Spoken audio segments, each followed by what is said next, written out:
अध्यक्ष महाराष्ट्र वन विभाग अधिकारी बबलू पाटील, संदीप पाटील उर्फ बबलू या नावाने संपूर्ण पश्चिम महाराष्ट्रामध्ये प्रसिद्ध असलेला खेळाडू. गोलंदाजी ट्रॅकवरती सागर थोरात SP. सागर थोरातचं तुम्हाला थोडासा इतिहास सांगतो की अतिशय चांगला पॅकर आहे. कारण की मुंबईची टीम सँडी SP ज्या टीममधून जर पाहिलं तर ओमकार देसाई खेळत असतो आणि ओमकार देसाईचा तो पॅकर आहे. कारण मध्ये आत्ताच आहेरे कॉलेजमध्ये जर पाहिलं तर ती जी स्पर्धा झाली द्वितीय क्रमांकाचं पारितोषिक सँडी SP या टीमने पटकावलं. त्या टीमचा तो पॅकर आहे. आमचा जिवलग मित्र सागर थोरात जर पाहिलं तर मॅकॅनिकल आहे. चेंडू रिलीज करतोय सागर. ही खासियत आहे सागरची. 3 चेंडूमध्ये त्यांनी फक्त 5 धावा खर्च केलेल्या सागरने. पुन्हा एकदा बबलू पाटील तयार समोर आणि त्याच्या अगेन्स्ट पाहिलं तर सागर थोरात. चांगली गोलंदाजी अप्रतिम भेदक आणि तिखट मारा आपल्याला पाहायला मिळते. एक चौकार आल्यानंतर पुन्हा एकदा जर पाहिलं तर त्याच पद्धतीने त्यांनी कमबॅक केला. प्रत्येकाला आपला कमबॅक खूप आवडतो आणि कमबॅक जर चांगला झाला तर नक्कीच खूप आनंद होतो. तसाच आनंद सागरला झालाय. परंतु अप्रतिम क्लीन बोल्ट सागर थोरात. ओमकार देसाईचा फॅन. काय गोलंदाजी पाहायला मिळाले. 4ही मुंड्या चित केला. पाठीमागील जर पाहिलं तर दार उघडं ठेवलं त्याच दाराने चोरी झाली.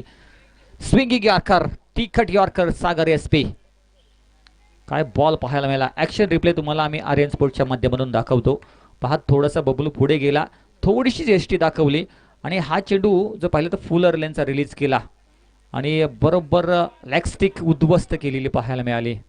जबरदस्त गोलंदाजी सागर थोरात. कौतुक करावं तेवढं थोडं आहे. मॅच टर्निंग गोलंदाजी आपल्याला पाहायला मिळते. सचिन मोहिते न्यू बॅटर जर पाहिलं तर मिडल ऑर्डरवरती बॅटिंग करेल. 5व्या क्रमांकावरती बॅटिंगसाठी आलेला पाहायला मिळते. सचिन याच्याकडे देखील क्षमता आहे. अजून त्यांचे भरपूर बॅटर पाठीमागे बाकी आहेत. कमी धावसंख्या असताना देखील जर पाहिलं तर हा संघ डिफेंड करू शकतो. कारण की या संघामध्ये तोफखाने आहेत. त्याचमुळे हा संघ फायनलमध्ये उगाच दाखल झालेला नाहीये. Nandlapur team. Sachin new batter in at number 5 वरती बॅटिंगसाठी गेलाय आणि समोर पाहिलं तर सागर थोरात जो आपली भेदकता दाखवतोय. यासाठी सँडी ओळखला जातो. अजून या षटकातील जर आपण विचार केला तर 2 चेंडू बाकी आहेत. नवीन batsman Sachin. Over the wicket Sagar मारा करेल. नोकरी धंदा सांभाळून क्रिकेट खेळत असतो सागर.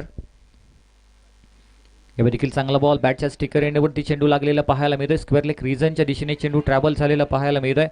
2 धावा तर कंप्लीट झालेल्या आहेत. 3ऱ्या धावेचा कोणताही प्रयत्न झालेला नाही. 2च धावेवरती समाधान मानावं लागतंय. जाऊया आपण धावसंख्येकडे. धावसंख्या जाऊन पोचली ती फक्त 12 धावसंख्या आपल्याला पाहायला मिळते. शेवटचा चेंडू घेऊन या चेंडूवरती जर मोठा स्ट्रोक आला तर नक्कीच जर पाहिलं तर कमबॅक होऊ शकतो योद्धा 11 स्पोर्ट्स पनमरे वारून टीमचा. यावेळी देखील शॉट फसलाय. परंतु चेंडू जर पाहिलं तर 9 मॅन सॅल्यामध्ये ट्रॅव्हल झालेलं पाहायला मिळते. यावेळी एकाच धावेवरती समाधान मानावं लागतंय. धावसंख्या जाऊन पोचली ती 2 षटकाच्या समाप्तीनंतर 13. रनअप इक्वेशन सागर थोरात अप्रतिम गोलंदाजी पाहायला मिळाली. त्यांनी धावा खर्च केल्या फक्त 8 धावा खर्च केल्या आणि एक महत्त्वपूर्ण गडी बाद केला. 12 चेंडूमध्ये आता धावांची आवश्यकता